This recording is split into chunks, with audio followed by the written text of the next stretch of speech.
Yeah, for sure. I mean, if you're someone who's genuinely trying to get their sales skills to the next level, or somebody even trying to get into or break into high ticket sales, then I would never think twice when it comes to working with Daniel. I'm not only saying this because he's in front of me now and I'm just glazing him. This person is one of the fewest people I met this year. Actually, we only started this year, but even if I met him last year, he would be literally one of the kindest, most genuine people I've ever came across. So definitely, if you're someone who's trying to just break into the next level, make high ticket sales, something enjoyable, something meaningful. Like the thing is as well with Daniel, he not only he's been teaching us how to get better at sales, but like he's been shifting perspectives as well, like how like the right way to actually view sales, right? So yeah, if you're interested or if you want to get to the next levels, then you know what to do. Something. Sorry, I didn't mean to cut you off. No, you're fine, bro. Anything Continue. else you want? Accidentally, I accidentally pressed the link to the sales stream and that you were talking. Yeah, yeah. How many people do we have? I'm trying to figure that out right now because dude, what the heck is going on here? I mean, yeah, I'm trying to figure out I'm trying to figure that out right now. Okay, there you go. For sure. So Do you have a call? we have let's see here. Right now we're at 0. That's okay. I mean, this is going to be posted on YouTube, but So yeah, yes, people review it, man. What was I gonna chill. say? Do you have a call that you want to review? Yeah, we're gonna review the call that I took with um Yesterday's part two. n not really because that one was not like because I did such a good job in the first call, like the second call was pretty easy. It was just more like problem solving. So Yeah, we're gonna review the 1 hour of objection handling call. definitely, bro. 100%. I watched that. We can definitely do that. That'd be nice, Yeah, actually. that one's gonna be so fire. For sure, bro. Let's do it. But yeah, let me just Where's everyone actually? see here. All right.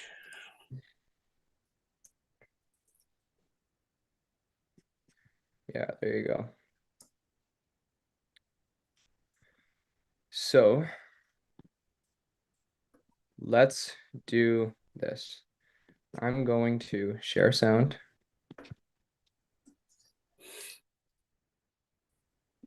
You know if you guys can hear it. Hi. Oh, can you hear me? Oh shoot, my camera's not on. Oops. How's it going? Can you hear it? Yeah, yeah. All All good. right. All right. All right.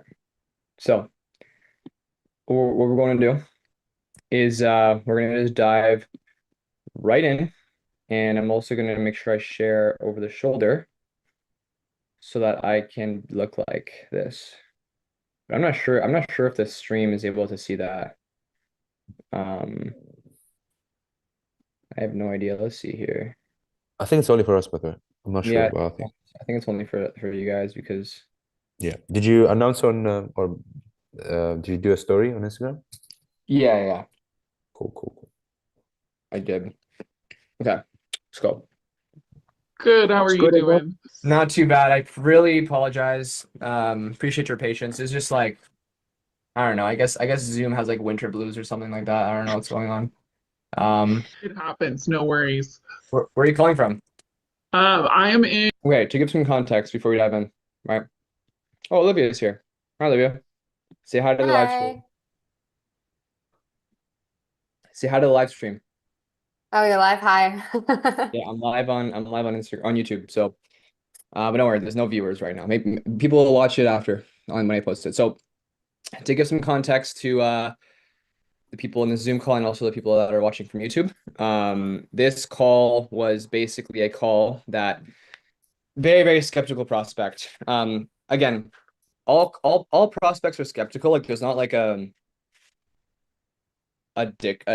definition for a skeptical prospect. Like everyone is skeptical, right? Like everyone. I'm skeptical of everything, right? Like it's not like people that just get on calls and close, and they don't have objections. Like every call is difficult. Okay, that's number one. Number two, this prospect was someone who, again, the offer is basically helping people sell financial. The offer that I'm closing on right now that we're going to review the call for is Budget Dog. It's basically helping people get into better financial positions.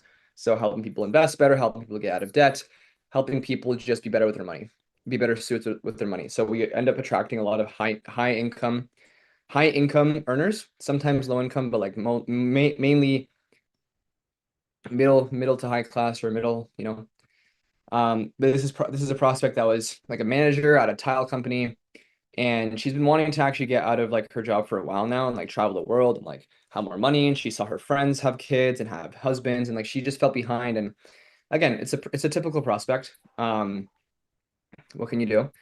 And we have to understand that this is someone who needs help, and they've been needing help for a while. They've been kind of treading water, treading water, treading water. They've seen boats pass by. They've seen captains pass by. They've seen people shine lights on her, but every single time that happened, she just went underwater and hid. Why? We're gonna find out. Right. This call ended up closing for I think 10 grand. Yep. And this call is very important because it goes to show that when you genuinely care for people, like when you genuinely have the tenacity of like wanting to serve someone, when you're objection handling them, it doesn't feel like you're trying to sell them. In fact, it feels like you actually give a shit about them and like you're like their friend, right? It's like watching a friend tell you for like 45 minutes in the discovery that they want to get off of heroin and they've been struggling with their drug addiction for a while. And then they open up to you. They're so vulnerable. They're so amazing. They're finally being self-aware. And they even tell you that they need accountability. They tell you that they need help. They tell you all these different things.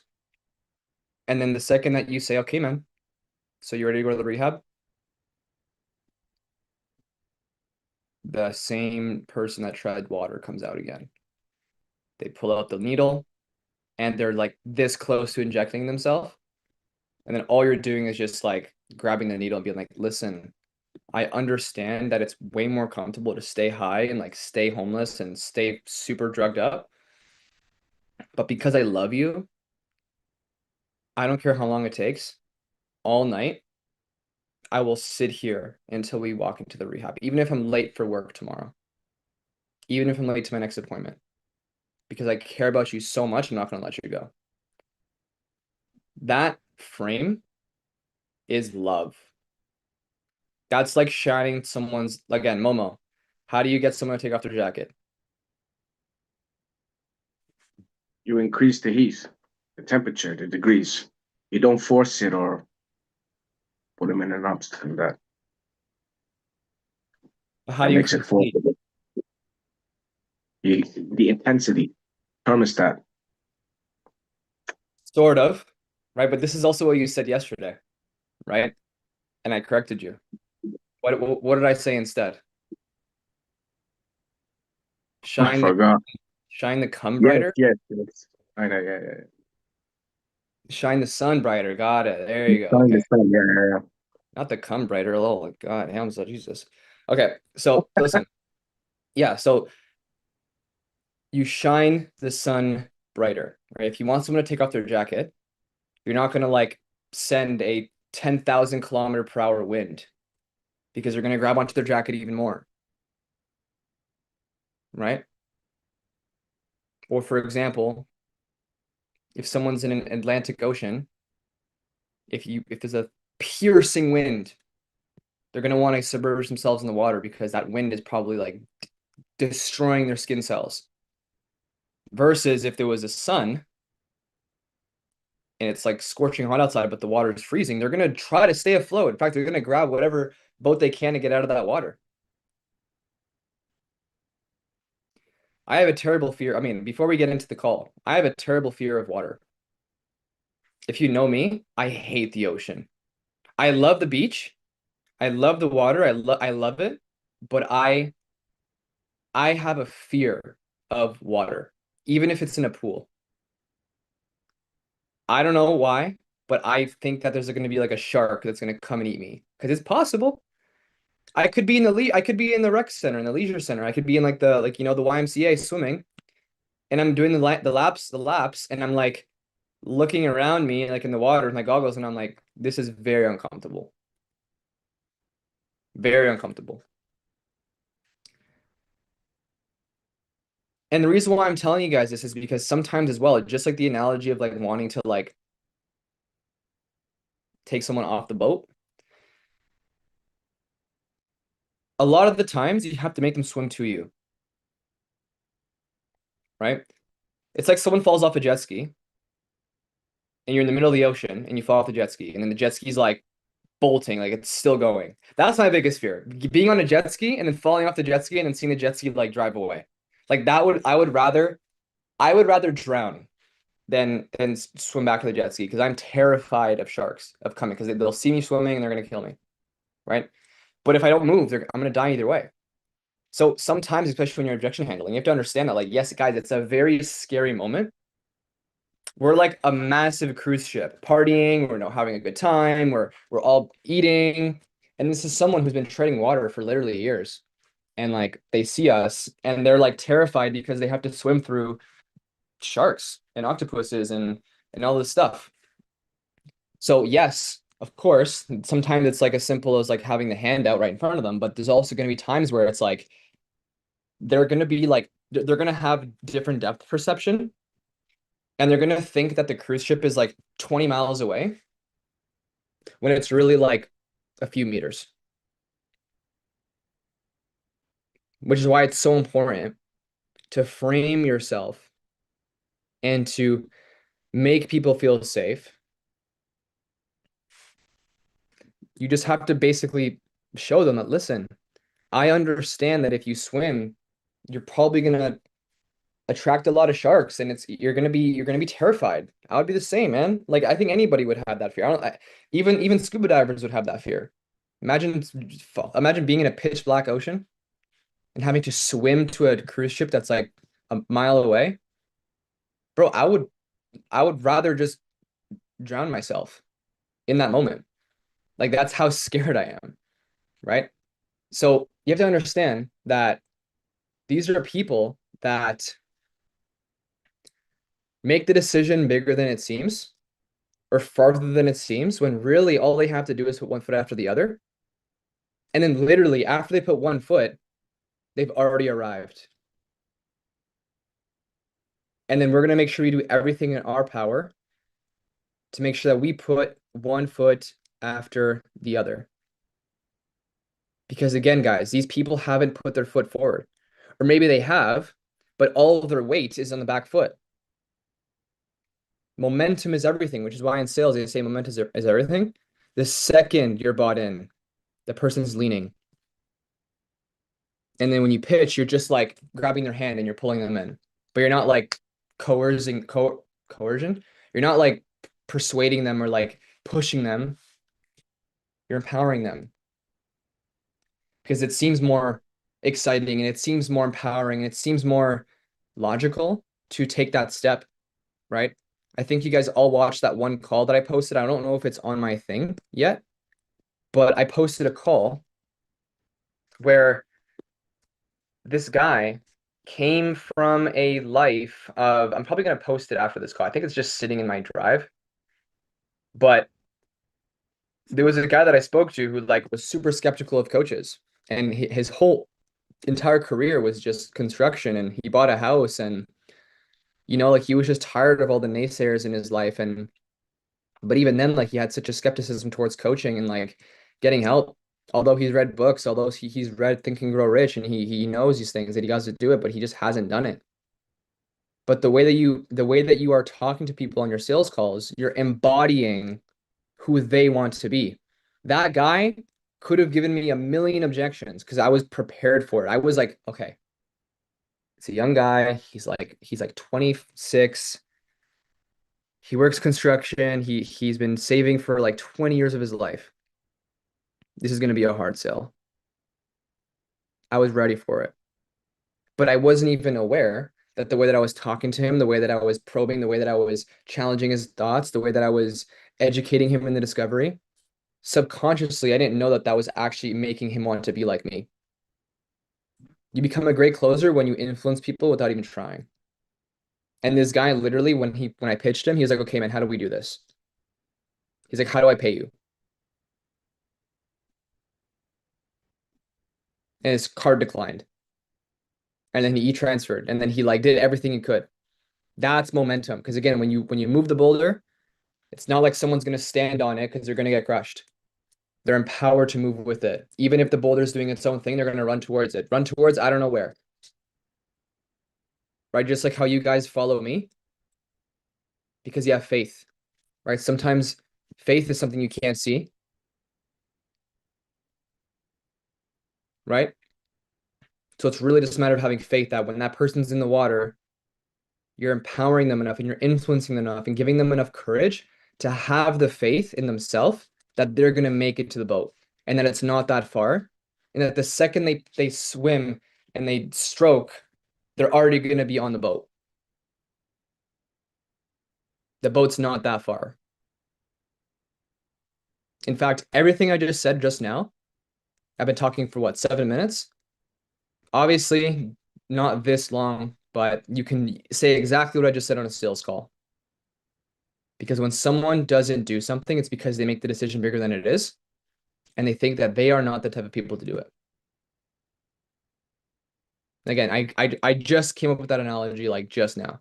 Everything that I just said was off the dome, right? So let's get into the call. I'm going to skip straight to objections because today's call, we're not really going to talk about pre-handling. We're going to talk about objection handling. Okay, so before I go into the objections, does anybody have any questions?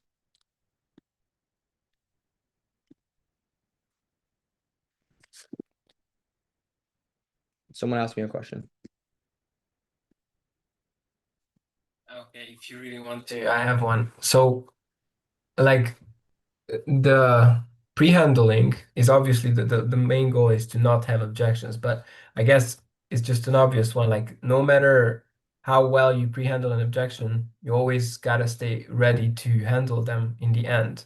The only thing is that you might be able to refer back to the pre-handle and just remind the prospect, like, remember what we talked about? And that's exactly what you are doing now. Because like I remember this call, I actually watched it, and I know that it was a long objection handling at the end, but I guess you did pre-handle her as well, no? So really the question then is actually not whether I can pre-handle every objection, but um, how can we ensure, okay, I had it before. Um,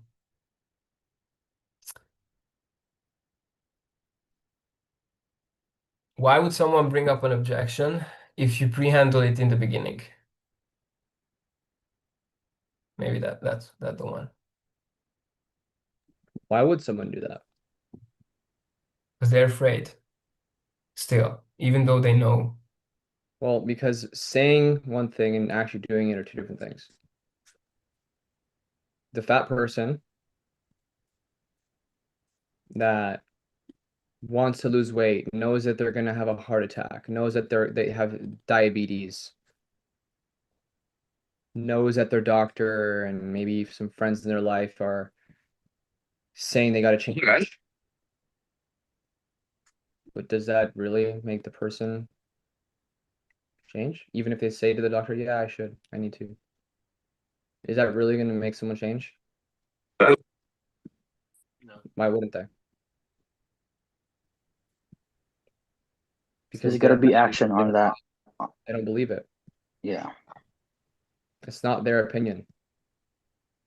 Which again, yes, you can do everything in your power to pre-handle it, but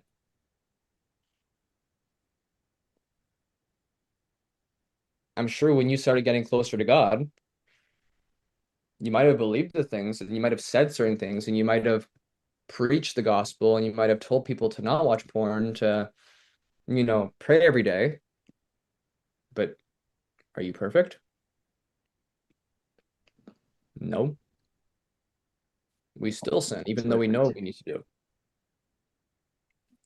So we have to understand that, like, we shouldn't expect people to do anything less than how we are acting. Because you can even be the most driven guy,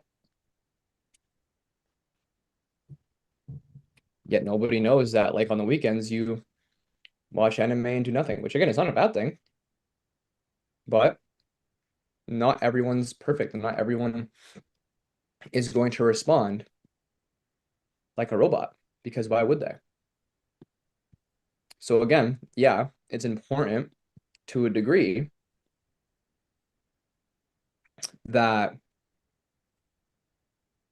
you pre-handle objections, but just like when you buy the ticket for the skydiving plane, does it guarantee you're going to jump out of the plane? No. In fact, a lot of people lose their money because they get on the plane and they don't jump. But you really have to make it seem like and normalize the fear and contextualize that, hey man, listen, you were bought in and you told me I can hold you accountable. What if I told you that you wanting to get off the call right now is not what you thought it was? And what I mean by that is this. Earlier in this conversation, you told me how much you want to skydive and how important it is for you to skydive, because if you don't, you're not going to set an example for your kids. You're not going to fulfill the life that you want, and you're going to feel like a loser, right? Did you not? Okay. Now, again, it doesn't guarantee that when you buy the ticket or when you get on the plane, it doesn't guarantee you're going to jump off, right? I mean, have you heard of people that went skydiving and just didn't do it because they were so scared? Of course. Just like how people want to start a business and they don't do it.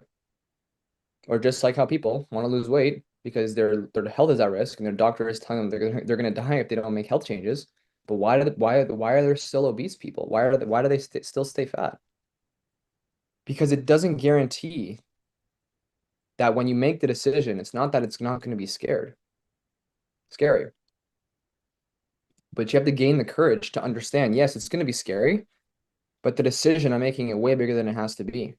Because what happens when you're on the plane and you look down and you don't jump in the moment they say jump? Is it going to be way harder to jump after or way easier to jump later?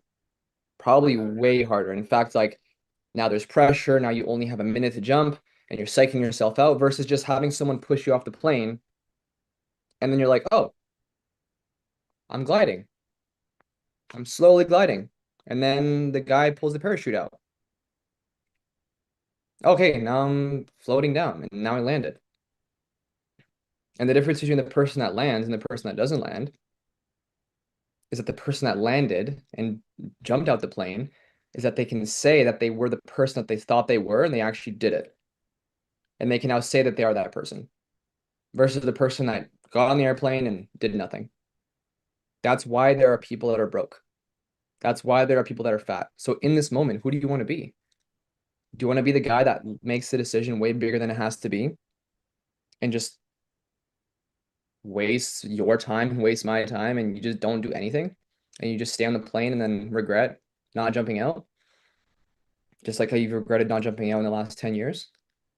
Or do you just want to take one step forward and realize that the way down is way smoother and way more peaceful after you made the decision?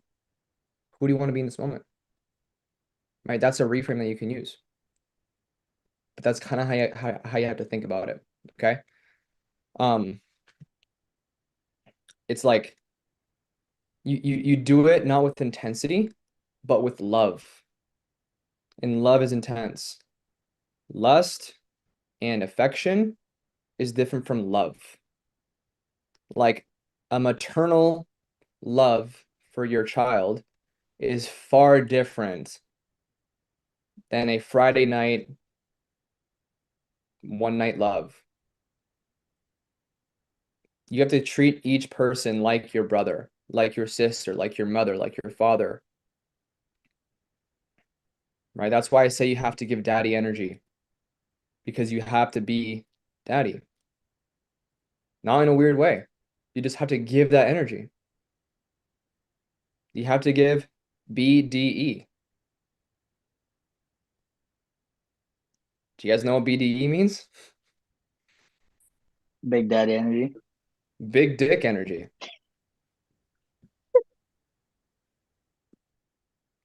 It's serious. It's the only way, right? Because if you have that energy, that means you have conviction in yourself and you know exactly what this person's going through because you've done it yourself and you can resonate with them and you could plead to them that, listen, man, I get it. But if I didn't make that choice, congruency, yeah, if I didn't make that choice X amount of years ago,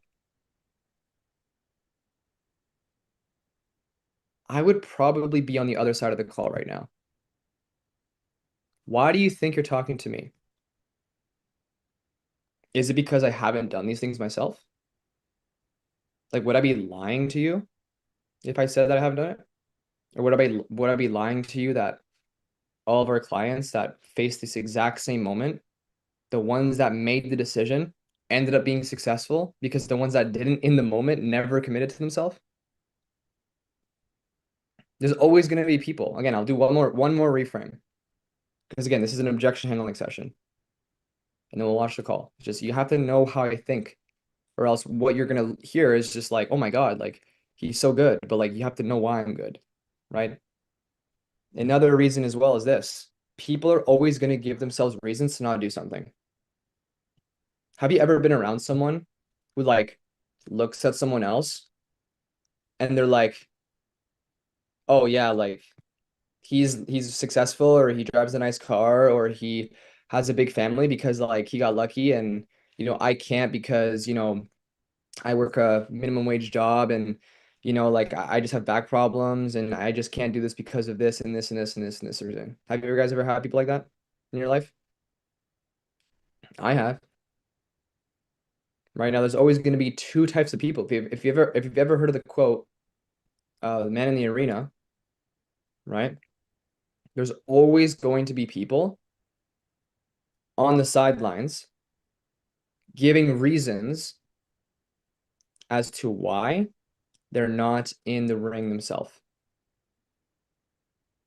Oh man, how nice would it be to be, Ronaldo? I just can't because I have a broken knee and I'm fat and I'm drinking beer right now.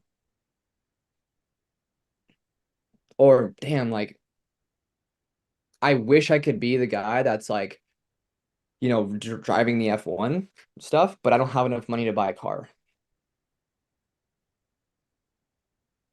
Or the only reason why F1 exists is because you have to be rich. And I'm not. Therefore, I can't compete in it.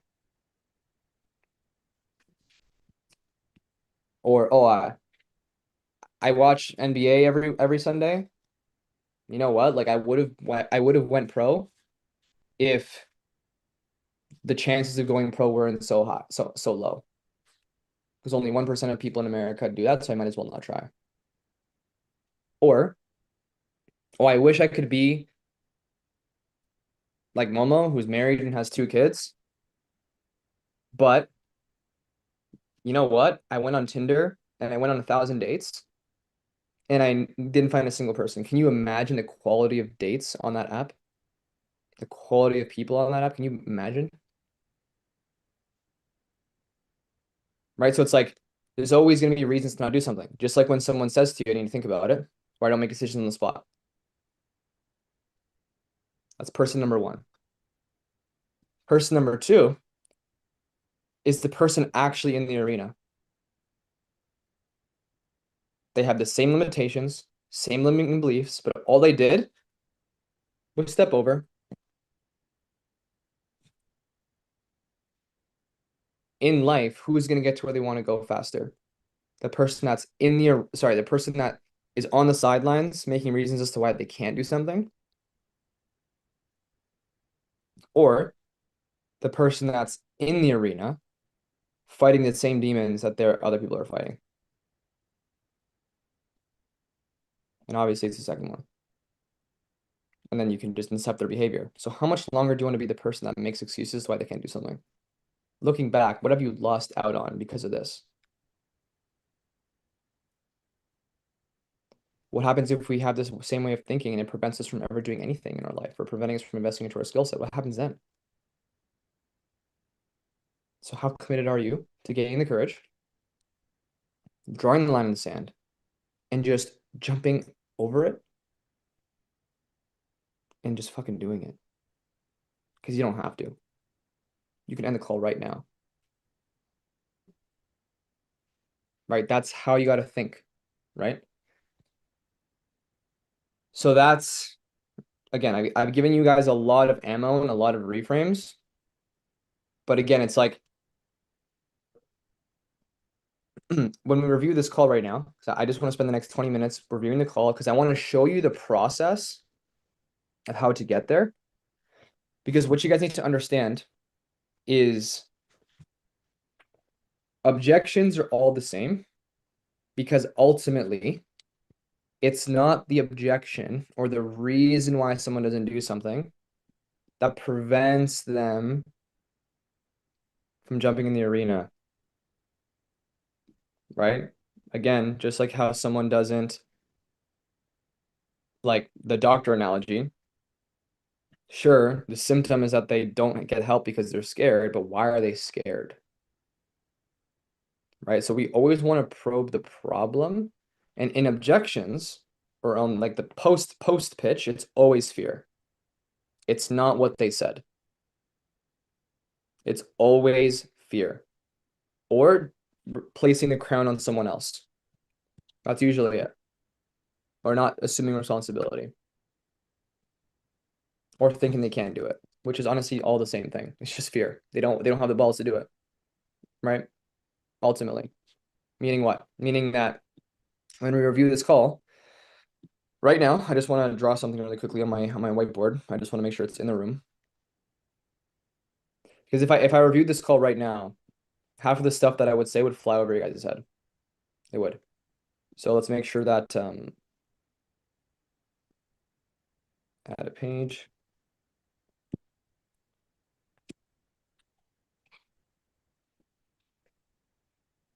So I'm just going to do an illustration of what goes in my head whenever there is an objection, and like the process that I want to make sure I go through, because you always want to take every objection to fear. Because the more you let that other thing breathe, the husband, the thing, the money, the time, the baby coming up, the holiday coming up, the wedding coming up, the more you let that breathe, the more they're going to believe it. The more they think how far the boat is, because there's like an iceberg in front of the boat, they're going to believe there's an iceberg in front of the boat. They're mentally going to put blocks as to why they can't do it, and they're going to believe it. So you just need to take it to fear, always. And if you can coach them through decision making, your life is going to be a hell of a lot easier. I shouldn't use the word hell, but it's gonna be very easy, right? So let me just join this thing really quickly. All right. There you go. Let me share my screen.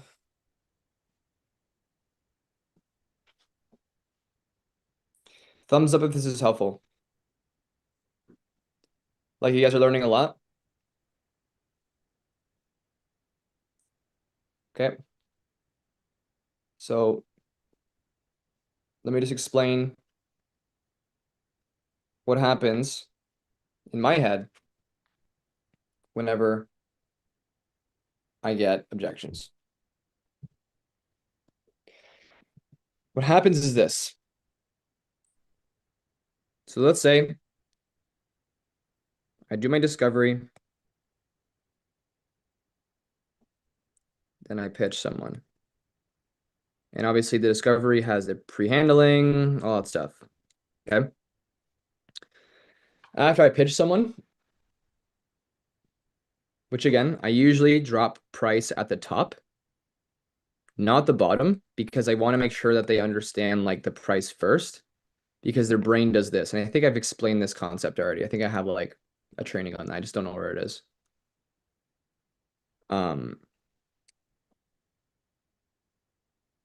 Pitch. Yeah, my writing is fucking trash. I write like a grade 5. Oh my God.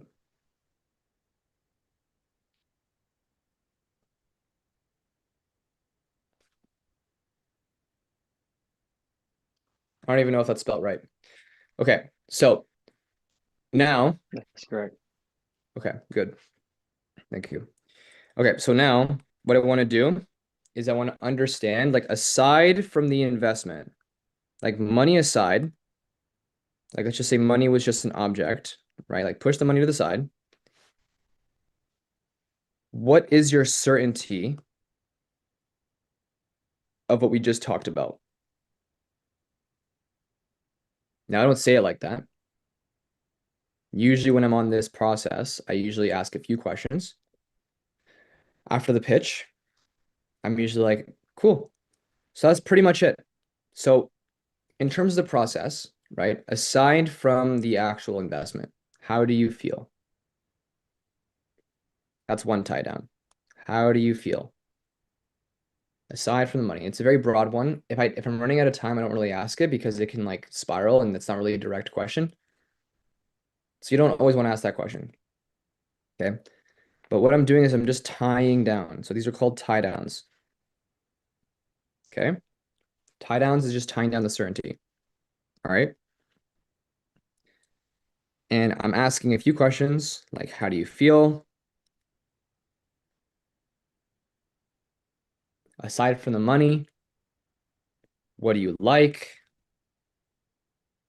What stood out to you? Which is kind of the same.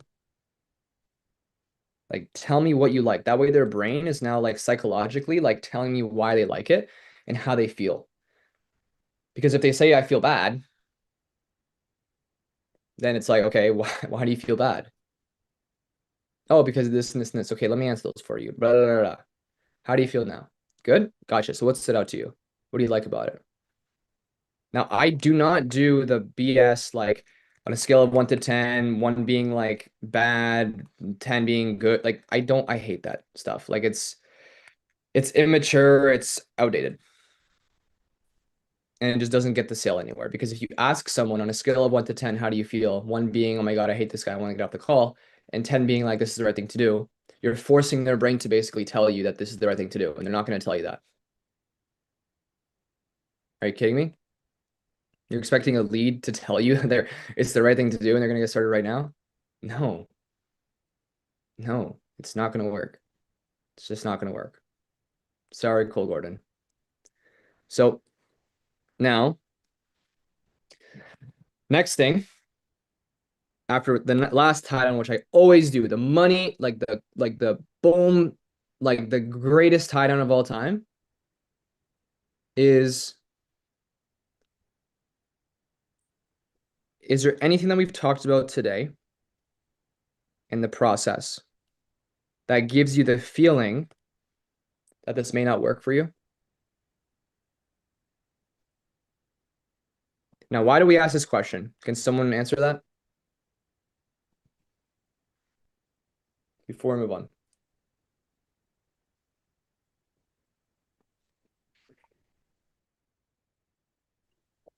Olivia, why do we ask that question? Who? I think she left. I'll take a guess. Reinforce positive thinking just to make sure that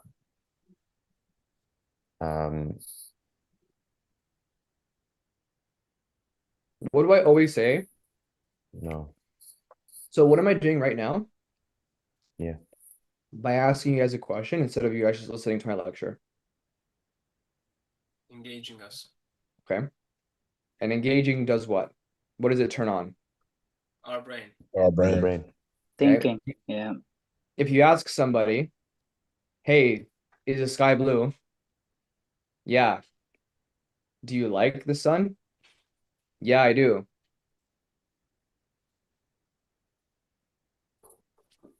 I mean, that's redundant. Like anyone's gonna say yes, right? especially in front of a coach or a sales rep because they don't want to look bad. Human beings always want to be congruent.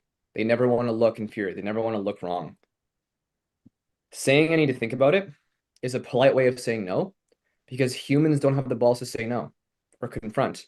For our last meeting, humans don't confront people. Okay. So because of that, it's important that we force their brain to think about realities where if they applied this process, would it not work?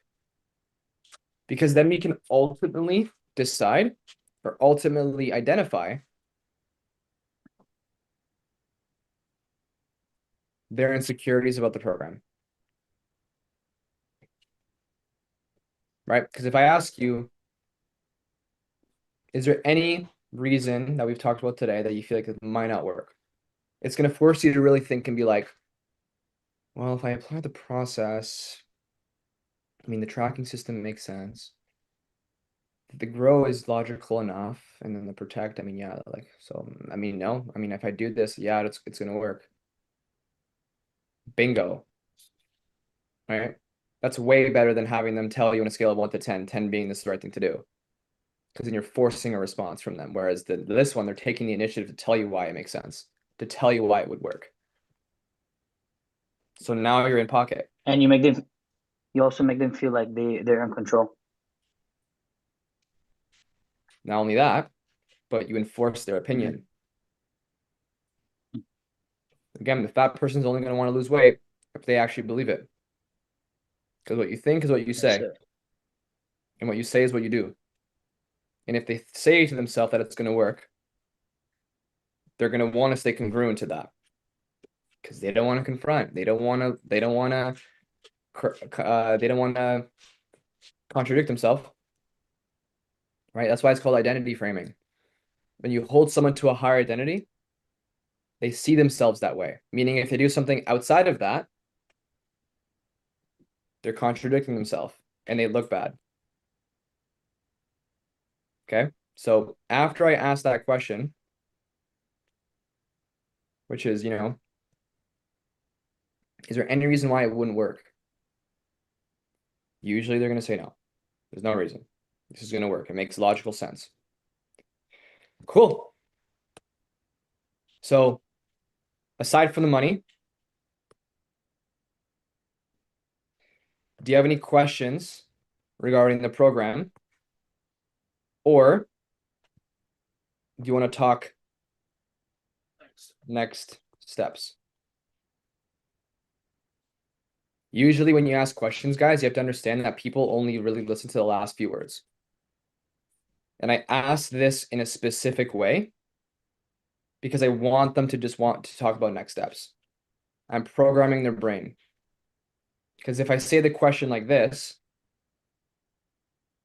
like someone role play with me. Okay, Hamza. Okay, so in terms of the process, how do you feel when you say good? Great, man. So in terms of the process, right, of me helping you get sales training, whatever, like what stood out to you? What do you like about it? Say something quick.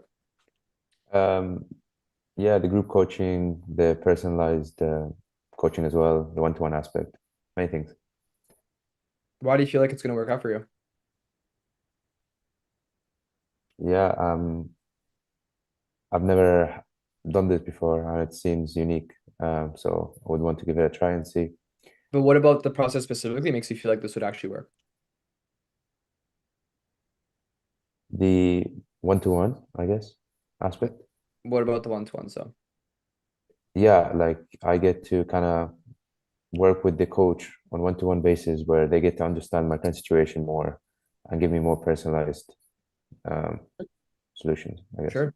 And I mean, based on everything that we talked about, the 3 pillars, the steps, the support, the results, I guess, is there any reason why you feel like it wouldn't work for you? No? Cool. Makes sense. So aside from the money, right? Do you have any questions aside from the, do you have any questions? Fuck that up. Aside from the money, do you have any questions regarding the program or do you want to talk next steps? I'll have no questions. Just up next step. It's pretty hard to like answer the first two. Yeah. Because I kind of asked you like two things. And usually like the brain is slow, so it's like they only really remember the last thing because you don't want them to ask more questions. They don't need to Yeah. know. They don't need to know how to fly the plane. Why would someone need to know how to fly the plane? And if someone asks me, yeah, I have questions actually. I have a list of questions. I'm like, okay, before you ask that question, what's the nature behind you wanting to ask questions? Like, do you need to know how to fly the plane before you actually get on the plane? No. Okay, so you don't talk next steps? Great. Next steps are this, right? So I'm controlling. I'm not letting it breathe. I'm just going, but I'm not doing it in a rude way. I'm leading. So, sorry, can I stop you there for a second? Yes, I'm just So, leading. like, Oh, okay, go. sorry, my question is like, oh, you actually just say that? Like, people don't take that as like, oh, you ask me if I have a question, I have a question, but now you don't want me to ask the question. I know, It's kind of but rude. Like, they might think like, oh, okay, you don't want me to ask question, like kind of thing. I ask if they have any questions because I care. And if they do Mhm. have questions, I challenge that behavior. Not rude. So when would you consider actually like hearing their question then? What kind of question would you hear Yeah. So what I would say them is like, out? if they have questions, right? Same scenario. Cool. You say, yeah, I have a lot of questions. Great. What are they? Mhm. They tell me, and I'm still going to ask, is there any reason why you're asking that specifically? Or what's the nature of these questions? Or if by me giving you the answer of what each button does on the plane, is it going to give you more certainty that we're going to help you get to where you want to go? No. So do you want to talk next steps? Cool. Because again, you don't want to open doors. I explained this on Yeah. another call. It's like you don't want to open doors you can't close. That's why, especially in discovery, and especially after the pitch, you have to be careful what comes out of your mouth. Because if you say something that's outside of the process to close them, then it's opening up a door of curiosity, and you have to close that loop. Right? It's like you're trying to get them out Yeah. of the house. It's like you have a family of kids, you want to get them out of the house. And every single time you say, let's go, or like, hey guys, do you want this? Or hey guys, should we grab this? You're opening up a window. And then you're opening up the sliding black door. And then you're opening up the bedroom door so the dog can go and shit all over your bed. So you have to go back upstairs, close the door. All right, guys, you ready to go? Right? So you can't open up doors. So moving on, right? Going back to what I was saying about like the next steps, especially when it comes down to like after this, with next steps, it's very simple. You want to make sure that you lead, not instruct, you lead and you empower. Okay. With next steps, I usually just basically like explain at a high level, like what's going to happen. Like that way it's just easy in their brain because again, people are slow. So are we, right? Like we don't like want fast, like there's a reason why everyone's on TikTok or Instagram. It's because it's a lot easier to do that than it is to read a book. Because we're programmed like psychologically, we always want the easy thing. We want the dopamine. So let's give them the dopamine. All right. So next steps are, so we're gonna find a way to make the money work. Again, like I told you earlier, before I told you about the program, not everyone that comes to us has the full investment. So let's find a way to make the money work right now. Then after that, I'm gonna book you in to speak with Brennan himself, your very first one-on-one call. That way he can tell you where you are now versus where you need to be, and he's gonna give you all the guardrails and all the exact strategies and plans. Then from there, after that call, you're off to the races. Sounds good? Sounds good.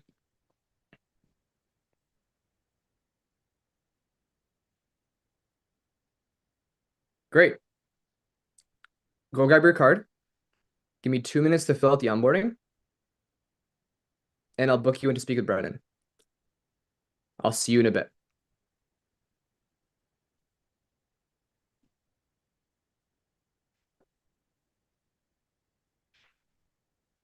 You're not opening up a door. You're not like, okay, so let's find a way to let's make the money work. I mean, sometimes I say that because I genuinely know that they can't afford it, so I have to like Klarna them or I have to payment plan them. But you're being clear, not clever.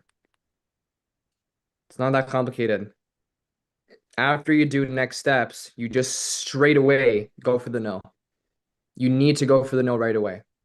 No means no. Like you need to go for the no.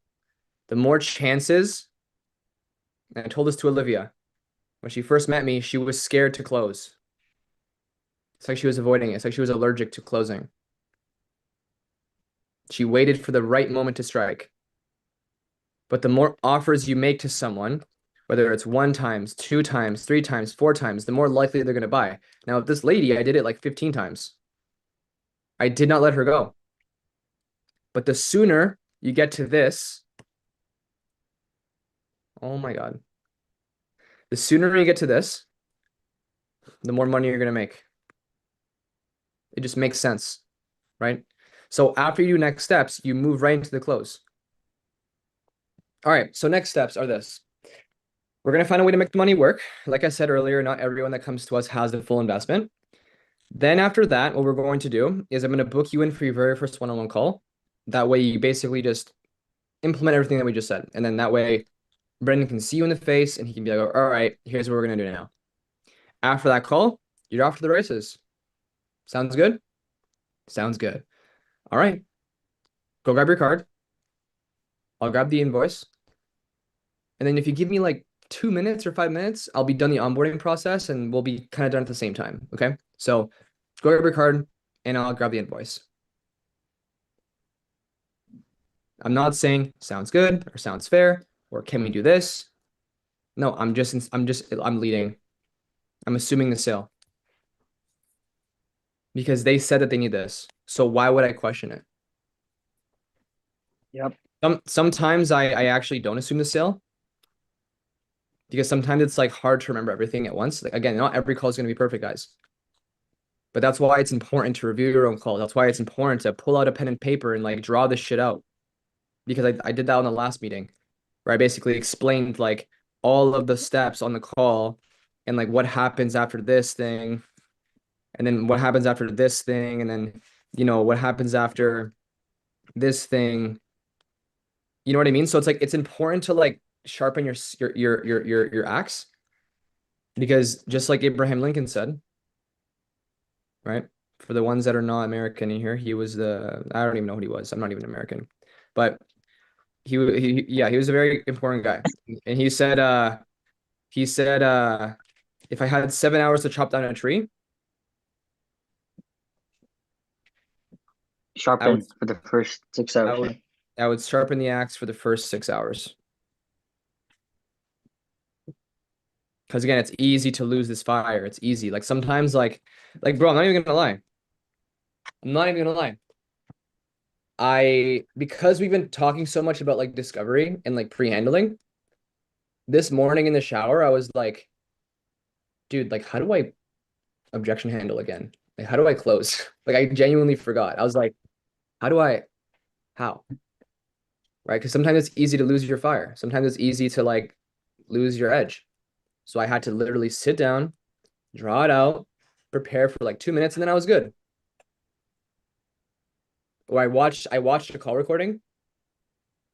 I watched one of the Giga Chad closes that I had, and I was like, okay, I know what to do now. It just clicked again. Again, we're human. We're not robots. We're not going to remember everything. So be graceful with yourself.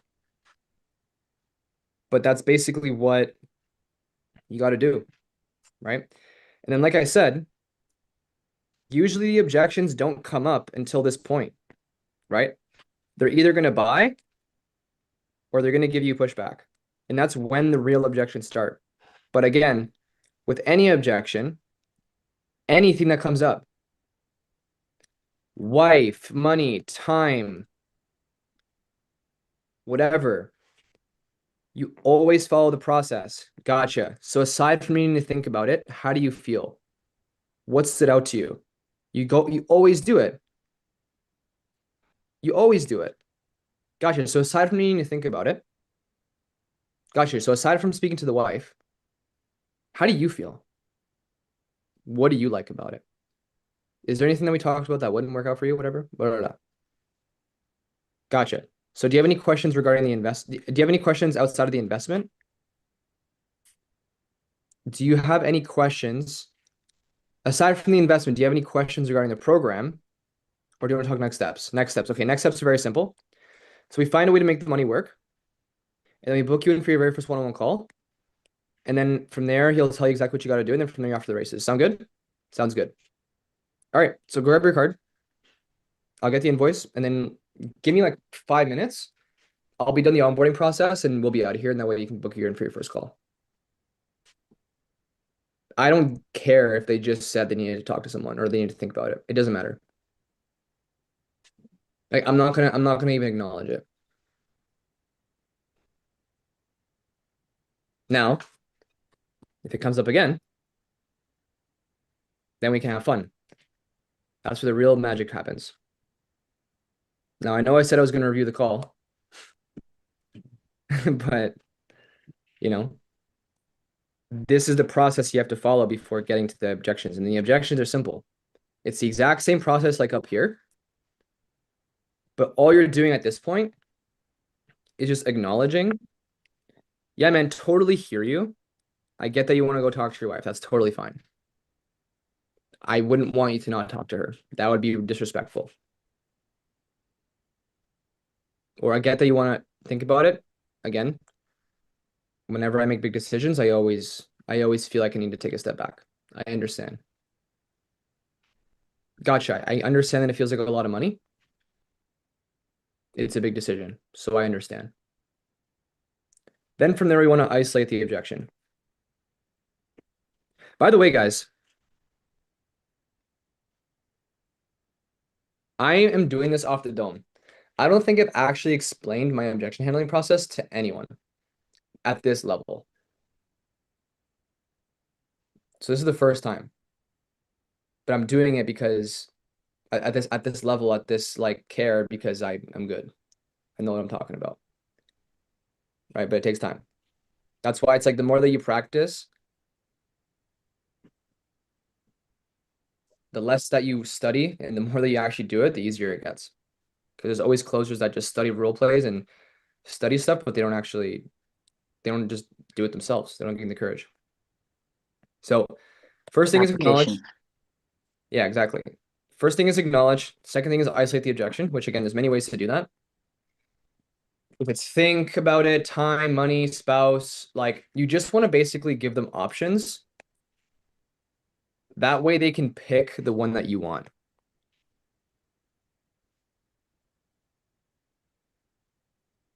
So for example, if someone says money,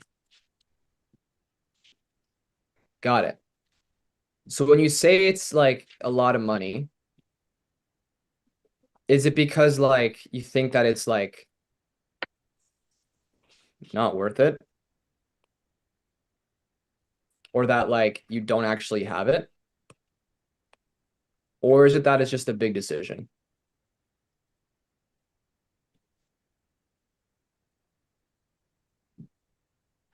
It's a big decision. Yeah, man, I get it.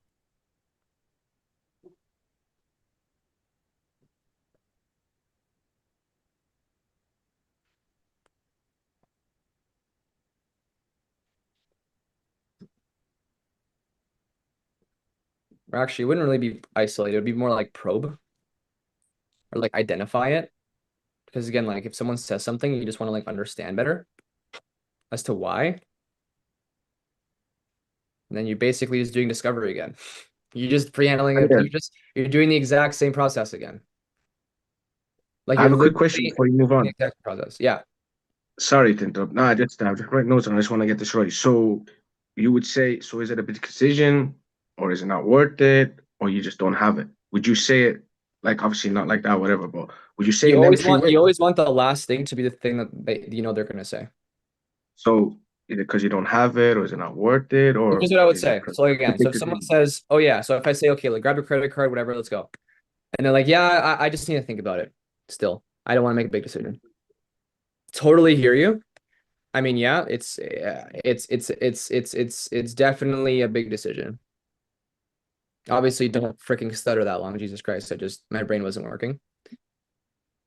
Yeah, I hear you. It's a big decision. I'm the same way. We're very much alike, my friend. Now, just so that I can be organized on my end and give us the next best steps. Again, this is optional. You don't always have to soften. Or a softener. This is not even high school soft. There you go. Softener. Or a softener is like, gotcha. Would I be able to challenge that? Or, I hear you. Can I offer perspective? Or, got it. Just so that I understand fully. Softener. It's always good to use softeners. It's optional, but I always use them. When you say you need to think about it, just so I can understand, right? Just so I can understand, just so I can be organized. Is it that you just want to think about, you know, whether or not like you want to like get better financially or you want to lose weight? Or is it that you want to think about like, you know,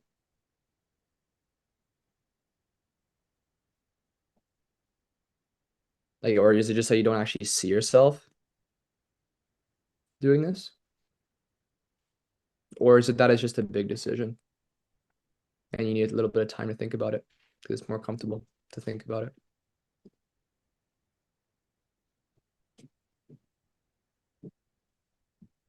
Daniel, Yeah. what in this position now you're in with the person on the call, do you know what the smoke screen is or what the objection is? Or are you still trying to probe? Like where Like, I would am, you have like an idea roughly from experience? like in this process right here, Yes, yes, in this process, specifically in this process. it doesn't matter what they say. They can say, "Oh, I'm not going to do this because I'm gonna drop a nuke on North Africa tomorrow." Okay, I hear you, bro. I'm the same way. I'm joking. I wouldn't say I'm the same way. But like again, it's just like it doesn't matter what they say. Like you don't want to acknowledge a smoke screen because it's just a smoke screen. Like it's just like it's just an invisible glacier that they're just mentally putting there, right? It's like someone who gets past the ball, like on the 3-point line, and they don't shoot because they think LeBron James is going to come in and block it. But they're like playing in their elementary school, I like that. right? Like, why would LeBron James come? Lost. Exactly. In their mind, they're just blocking themselves for no reason. It's a mindset Yeah, thing. man. Like, yeah, like you know what, man? Like I'm so ready to do this. Like, yeah, like it's honestly, I feel great. Like it's honestly the best thing I've ever seen in my life. Like I honestly love it. Oh, what stood out to me? Honestly, everything, man. Like I see myself doing this. Like I'm gonna do it with you guys regardless. Like I'm ready. Like I think that this is one of the best programs I've ever seen. Would it not work out? No, man. Like it's gonna work. Like it's definitely going to work. Okay, man. So do you want to talk next steps? Yes. All right. Da, da, da, da. Cool, man. Da, da, da, da. Great. So grab your credit card and let's get started. Yeah, man. So actually, I have a basketball game tonight that I got to go to. Like, you know what I mean? So it's like you're gonna get people like that. And it's honestly every single call. Or it's like they're gonna be like so serious, especially if you're closing younger people. Especially if you're closing younger people. You want to make sure that you like set the reframe before you even pitch about accountability and like, are you sure? Or like, what happens if you push back? Like, would you allow us to like, what would you want us to do? Like, you really confirm their identity, which is something that we talked about in our last live, or I think 3 nights ago, which again I have to post, but if it hums, I think you know what I'm talking about, right? Like about the identity stuff, right? Like behavior and decisions, like how we want to like make sure that they understand that they have to change the way they make decisions fundamentally, not just doctor analogy, right? Like you really want to go deep into that. So Hums, if you have that call recording, just send it to the guys. You really want to go into that before you pitch because you're just gonna get someone who like is so ready to go. Like they're literally frothing at the mouth and they're like, yeah, man, I want to prove to you that I want to do this. Like, I'm ready. And then you pitch them and they just shit their pants. And they're like, it's like they've seen a ghost.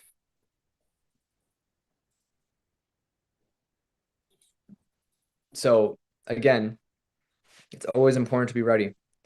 Like you always got to stay strapped. So again, doesn't matter what they say, I'm expecting it. I'm expecting it. I want to isolate the objection. Once I isolate it, I want to acknowledge it and I want to probe as to why they feel that way, why they feel like it's a big decision. Or if someone says like, oh, like, so yeah, so when you say you want to think about it, is it because like you just like you actually want to see if this is something you want to do? Like if like you just want to see, sorry, way more simple because you don't want to make it super long. Is it just when you say you want to think about it, is it that you want to like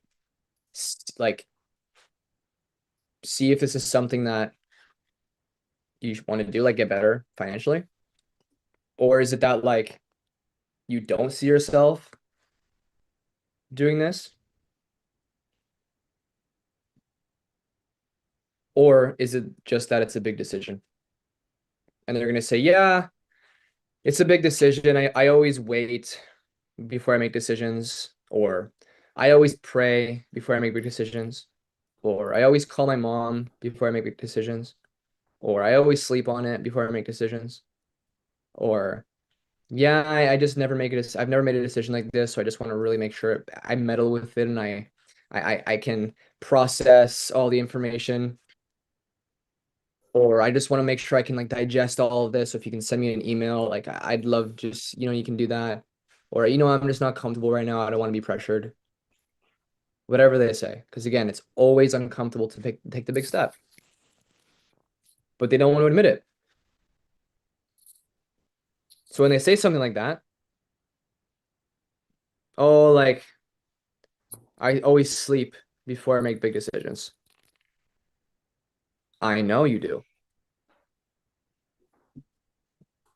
Yeah, man, I know. I can tell. I used to be the same way.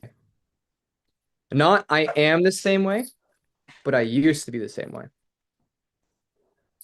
I always used to push off decisions and go to sleep and have my tea and wake up the next morning and think that I was going to be like Superman and start the day and I was going to be like, I am ready. I am ready to pay now. I always thought, I mean, that's why it took me 2 years to suck up the courage and do something about it. So I get it. I'm with you, bro. I understand you're that person. I get it. I know you're that guy. You don't have to tell me that. Next, I asked them. Like I can ask them, why do you feel this way? Or why do you want to do this? Again, I don't really want to ask why because they're gonna then convince their brain and they're gonna say why they think this way. But I just want to like basically confirm or like probe as to like, okay, so is this always how you make decisions? Every time. Sorry, you said to not really ask why, but instead, is this usually how you make decisions? I'm not asking them why they want to think about it or why they want to sleep on it, because then they're gonna tell me why they think it's right. And I don't want them to do that.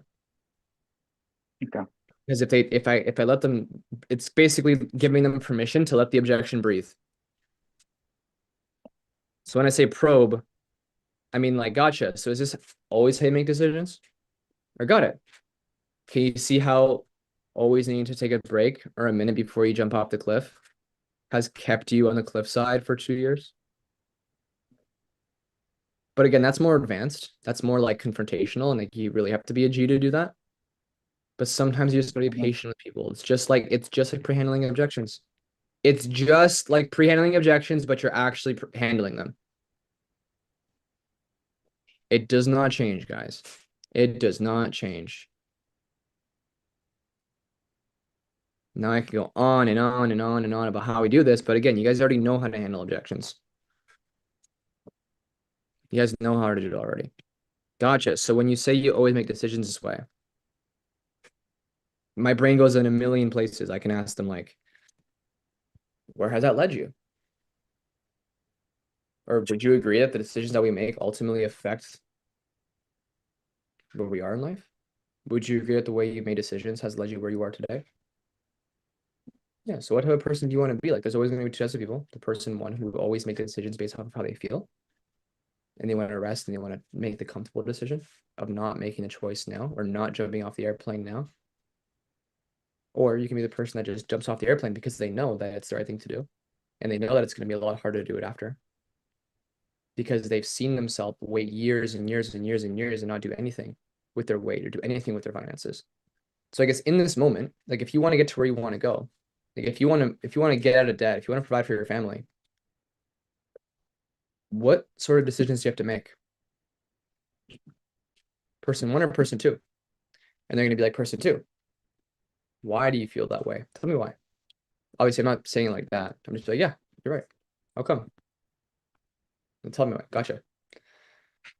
So what does that mean you should do right now? Again, I'm going for the close again. I'm not letting it breathe.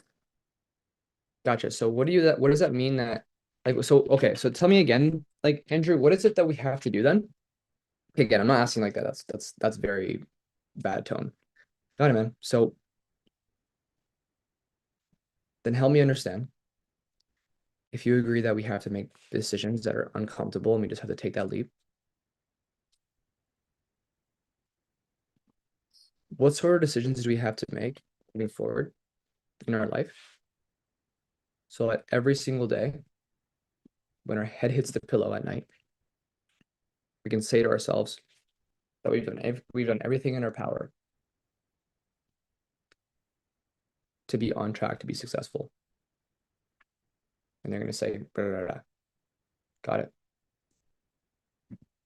So let's rock and roll. Grab your card. I'll pull up the invoice and we'll be out here in 5 minutes. Just grab my hand. You can say anything. Like, there's so many ways to close, right? Some people say like, got it. So can I be the first person to welcome you to the family? Or they say, got it. What does that mean? What does that mean you should do right here, right now? Does it mean not getting started with us? In fact, why should you not do that? What will happen if you don't make a decision right now? All right, is your situation going to change? I can go on and on and on. Are you a believer in learning and growing? Why are you a believer in learning and growing? Why is that important to you? Got it. So is you choosing to get off the call right now? Are you learning and growing? Why not? Okay, so what does that mean you should do? Go grab your card. Let's get started. Right? You're never asking for permission. You're just being patient and you're leading from the heart because you care about these people. It's like you're watching someone pick up the needle and they're like, I'm gonna inject myself. I'm gonna inject myself. I need to go inject myself. I'm not gonna go to the rehab facility because I'm gonna inject myself. If you try to grab the needle, they're gonna probably just shoot it in their arm. Or they're gonna get out of the car and like run away. Versus if you just acknowledge, dude, I get that. Like I understand you wanna do the fentanyl. In fact, if you do it right now, I'm still gonna love you. Because I get it. I've been there before. I've overcome addictions in my life. I've lost the weight. I've got out of debt. I know exactly what it is to be in your shoes right now. Now, just so that I know whether or not we're gonna go home tonight or if you're going in there. Again, doesn't matter whatever direction that we do, but just so that I can stay organized. When you say you want to do the needle, after this whole entire conversation of you telling me that you don't want to do the needle anymore, is it because you just don't see yourself ever getting better? Is it because you don't want to get better? Or is it because that it's just a very fucking scary decision and like it's a big leap to just get sober? Just be honest, man. Okay, so why does it feel like a big decision? Got it. What happens if we always approach life this way? Now, I'm not going to tell them, are you ever going to, like, I'm not going to rebuttal and be like, are you ever going to get sober if you keep on doing this? No, because that's not shining the sun on someone. You want to make them choose. You want to make them, be congruent, right? So it's like, okay, man. I mean, can I give you a perspective on what's going on right now? Yeah. I mean, let's say the roles were reversed. And you knew that I was trying to get rid of a cocaine addiction. And every time I was with you, I would do a line in the car with you. Or you would have kids in the back seat and I would do cocaine in front of your kids. Or I would just, I would like, I'm in the bathroom doing cocaine. We can't even have a dinner together without me like thinking about cocaine.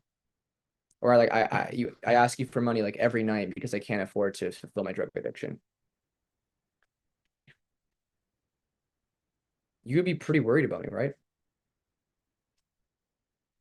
Would you not? Yeah. Is there any reason why you wouldn't be worried? No. Why do you care? Because you love me and you care, right? Now, what happens if, every single day that goes by, I keep telling you, I'm gonna quit, I'm gonna quit, I'm gonna quit. I know I need to quit, or else I'm gonna inhale some cocaine that, has fentanyl in it, and I'm gonna die. I need to quit. And one day I finally gain the courage to tell you, hey man, we're going to the rehab facility right now. And as we're parking, I'm like, stop the car. I'm not going inside. No, we're not. We're not doing it. We're not doing it. I don't care. Like, we're not going inside. Are you gonna like just turn the car around and go home and just be like, I still love you anyways. You tried. What would you do in that moment? And let them think about that moment. What would you do? And they're gonna be like, well, I'd probably park and tell you to get help. So if you would be that friend for that person, or for me, sorry, then what makes you feel like I'm not going to be that friend for you? So I don't care if we have to be here all night, but because I genuinely care for you and like I love thy neighbor, I'm gonna be here for you, man. You need me in this moment. Because if I get off the call right now, you're just gonna do a line of cocaine. And you're gonna stay where you're at. Even if you have the idea of just sleeping on it and waiting until tomorrow to go to the rehab facility, you're gonna be just as dependent as the moment that you got up and got on this call.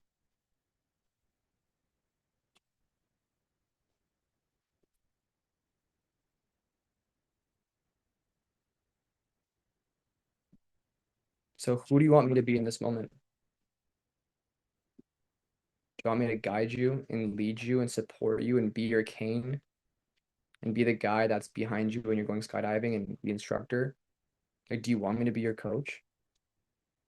Or do you just want me to roll over and let you press that big red button on the side of the screen and let you do whatever you want? And if they say let you do whatever they want, okay, dude. And you just stare at them and you make them feel bad for like saying that, because again, it's like they have to basically tell you why they want to stay there. Okay, dude. So again, are you saying that because it's comfortable? Or are you saying that because it's genuinely what your kids deserve? What your wife deserves? What's your husband's deserve? what do they deserve right now? And again, like you can always give them the option to leave, but it's so hard for them to stop the boulder because there's momentum. And that's how I got this lady, because there was so much momentum. And every time I told her, look, if you like, I literally told her on the call. At some point in the call, she was like, "Oh, I feel like you're trying to sell me. Like there's a lot of pressure."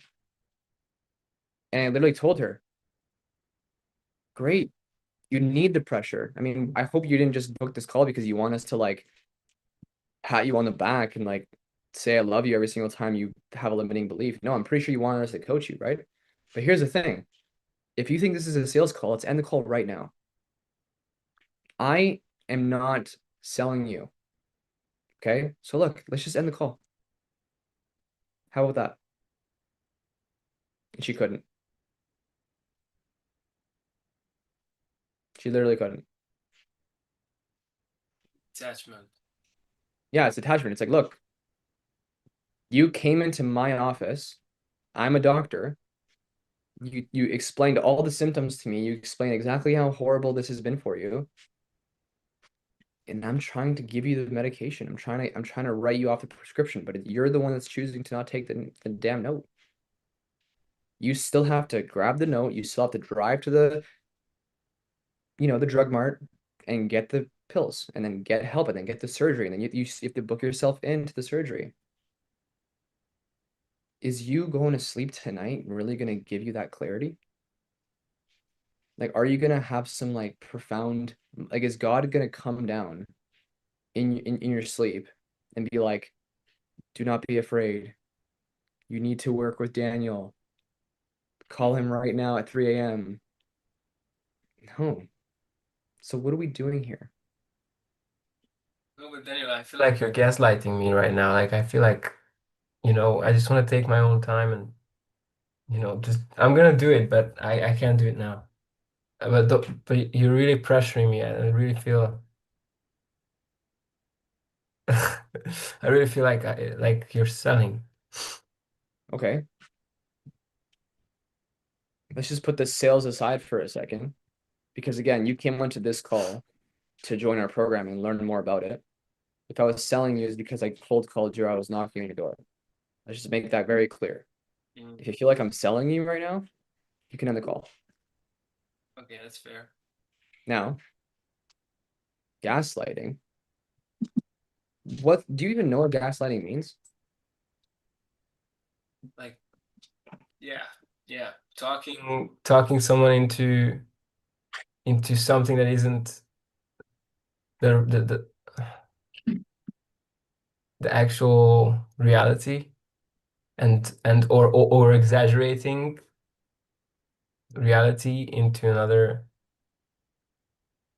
thing. And you would actually pull up the Google on for the prospect, no? I mean you could do it. Where abuser distorts information to make the victim doubt their own memory, perception, and sanity, aimed at gaining power and control, denies facts, trivializes emotions, and twists reality, causing the victim to become dependent and questioning their judgment. Has there been a single moment on this call where I've disagreed with what you need to do to get help? Or did you come onto this call to get help? I did come for help. So what makes you feel like I'm gaslighting you right now? In fact, I find that pretty offensive. Wow, yeah. All right, send me the invoice. Let's do it. But no, but yeah, I mean, you just literally go probe into it, like just literally probe and just put it on the He guilt surface, like, oh. he just guilt trip you to go to buy. I always I always give the option to get out. I always give the option to get out. And that's the most powerful thing. That's what pulls them in. Like the least attached person in the room is always gonna get the negotiation. It's from Trump. If it really gets to the point, I tell them, listen, my tool belt is empty right now. I told this to the lady. It's like, listen, my tool belt is empty right now. There's nothing else that I could say that's going to dig you out of this hole that you just digged yourself in. So I'm going to give you two clear options here, okay? You can either leave the call right now and tell me that you're comfortable and happy and satisfied and willing to stay where you're at and not take the necessary steps to get to where you want to go. That's option number one. Or number two, you let me help you.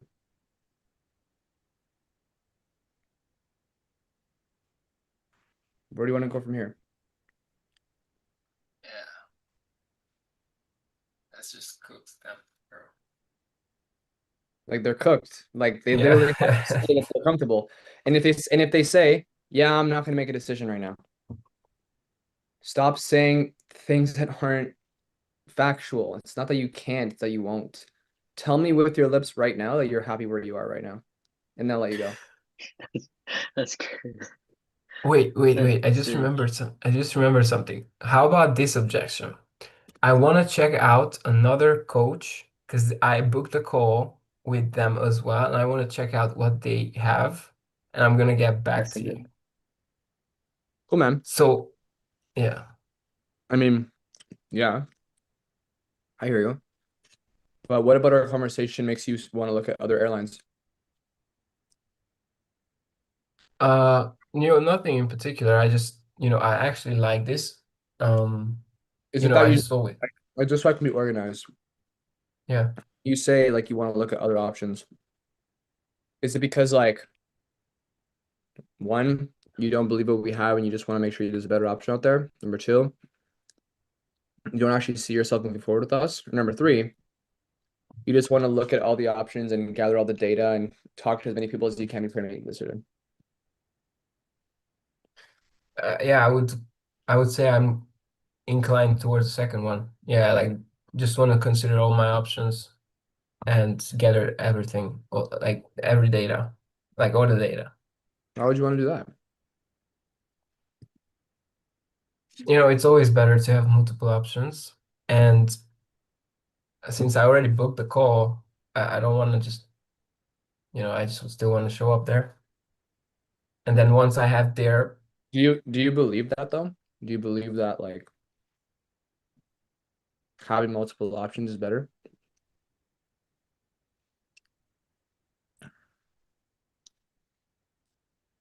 it's always good to have options to, Why is it easier for someone to have more options?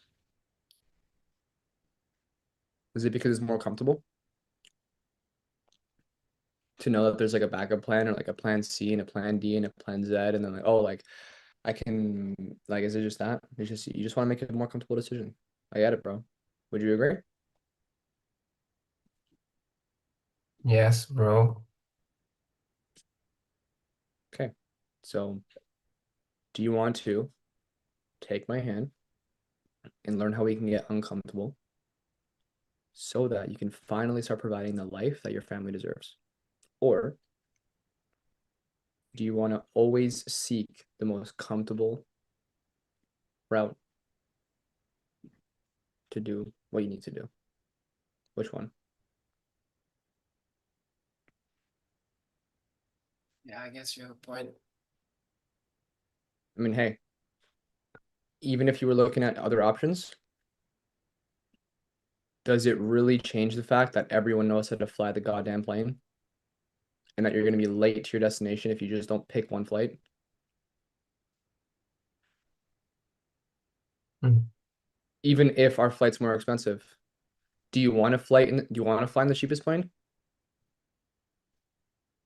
No, Why not? because I don't want cheap stuff, obviously. I Not want only it that, like what does that done mean good. though?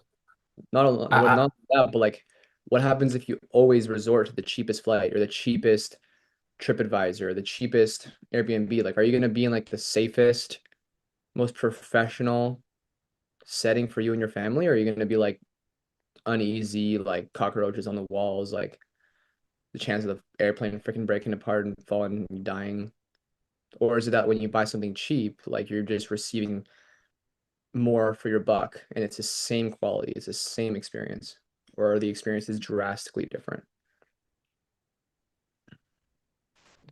I mean, yeah, it's different. It's absolutely more enjoyable So when it's why would you settle for something that, I know this is not what you said, but I'm just bringing it up because I'm obviously like you want to look at other options. Could be because of money, could be because of comfort, but at the end of the day, you just need to get on the plane, right? yeah. So do you want to wait in the airport and spend more money on food and spend more time in line and sit on the awful, uncomfortable chairs until the right plane comes by with the right color and the right pilot, the hottest stewardess? Or do you just want to pick the first plane that matches your description of where you want to go and you just get there?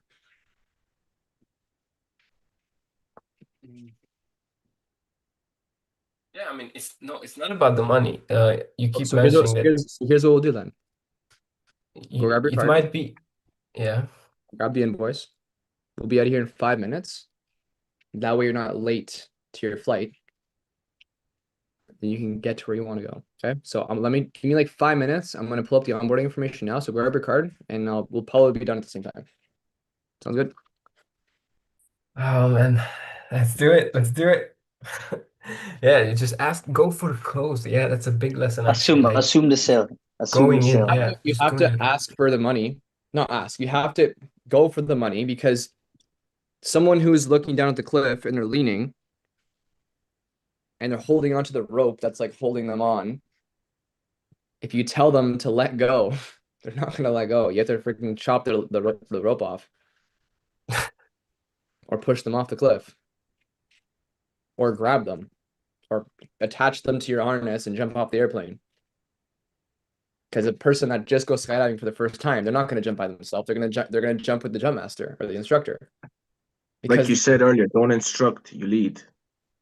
yeah, like people pay to go skydiving with the person behind them on their back because people know that if it's themselves, they're probably not going to jump.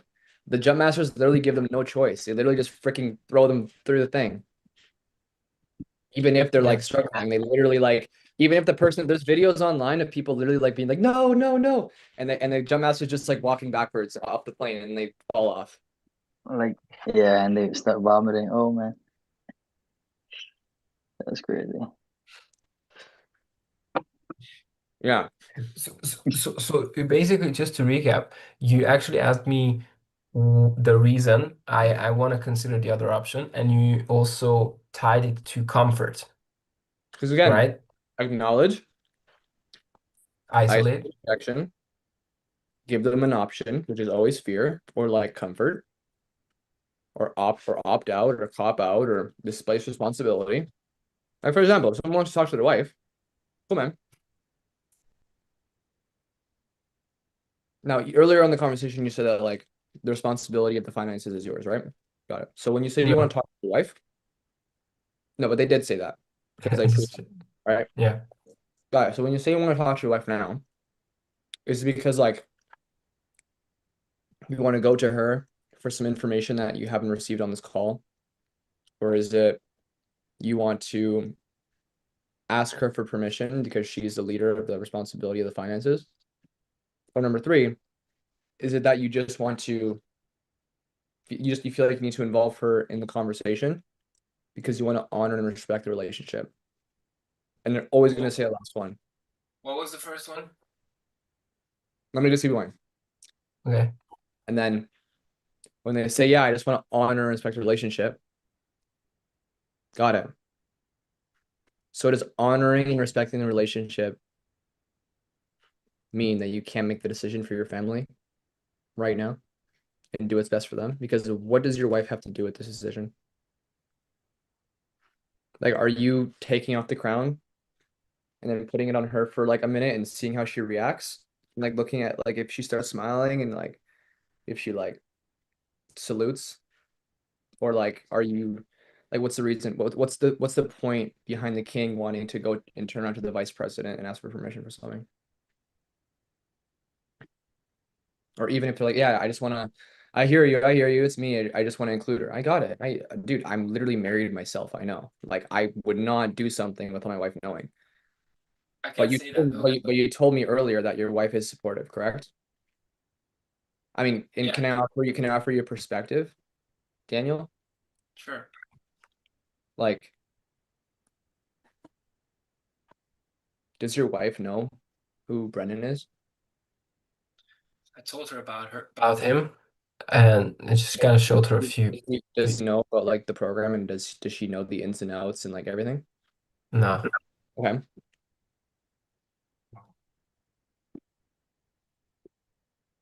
Has she sat now with me for an hour to understand the entire process and program and like know exactly how we're gonna help you?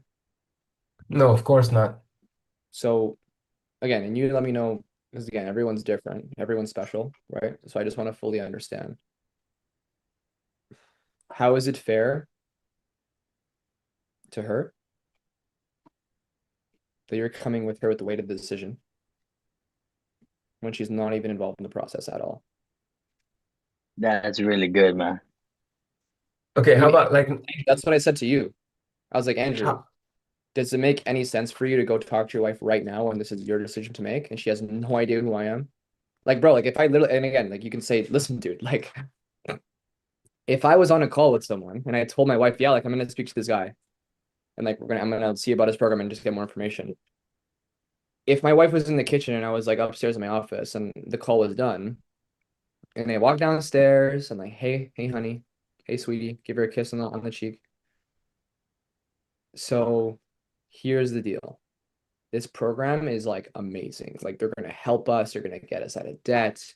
You know, I'm gonna get a six-pack. Like there are 2,000 people in this program. It's $10,000.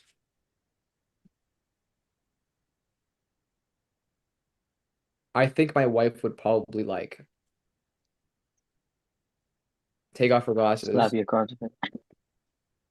I mean, not slap me, because no, you don't want to frame that in her mind, because I'm like I wouldn't like, my wife would probably take off her glasses and be like, no, we have a trip that we have to book. We have to still buy Christmas gifts, right? Or no, like we need that for groceries, which she's valid. You do need that money for those things. Now, here's the thing though. Do you think there's It's ever, gone now. do you think there's ever been a person that joined this program and said they need to talk to their wife, and then they made the decision anyways because they were honoring the relationship because they're the head of the house, they're the king of the castle? Do you think any of those guys that did that came back to me and they were like, Daniel, we're getting divorced. I need the money back. Do you think that's happened before? Because wouldn't your wife respect you more if you were like, hey, baby, daddy's home? Get on daddy's home. Hey, baby, I'm going to change your life. I just invested money into a program that's going to help us make money. Do you think she's going to turn around and be like, what the fuck? Go sleep on the couch tonight? Will she be maybe a little bit confused? Maybe. But even if she's a bit receptive to it at first, she would still be receptive even if you didn't do it. So how helpful is it for you to not make the decision now? Because your wife is still going to react the same. If you know what you have to do. And you just told me just now, like, if you did it, would she be supportive? Or if she knows you're on the call, which she does. So she wouldn't be upset. Or would she? If she is upset, then we shouldn't do this.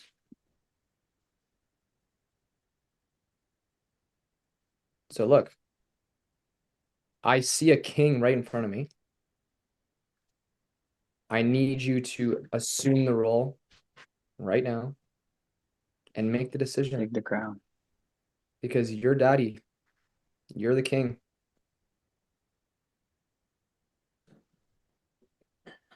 So do you want to act like a king, or do you want to act like a queen? I wouldn't say that, but like maybe I would, right? But it's like that's where my brain is going. Andrew's dying, bro. Bro. Sorry, I just lost it. Sorry. Holy frick. Woo. Sorry.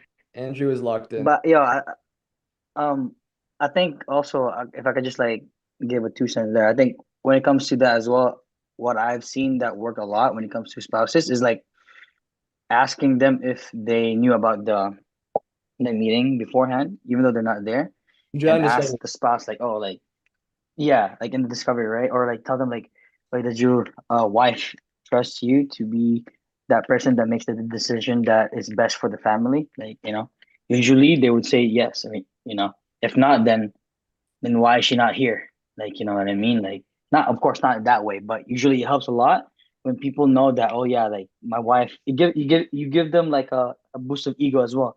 Yeah, I'm pretty sure your wife trusts you to do the best thing for your family, right? So like it helps a lot in that giving them that context, boost their Identity. ego and make Just them you're making them choose a role in the identity that they subscribe to themselves to. Now, another question that you want to ask as well, that's super helpful, is gotcha, man. So if your wife was here right now and she was on the call, right? Or like or or you went to go talk to her and you asked her, hey honey, I'm buying this program, we're doing this. And she said, okay, sounds good.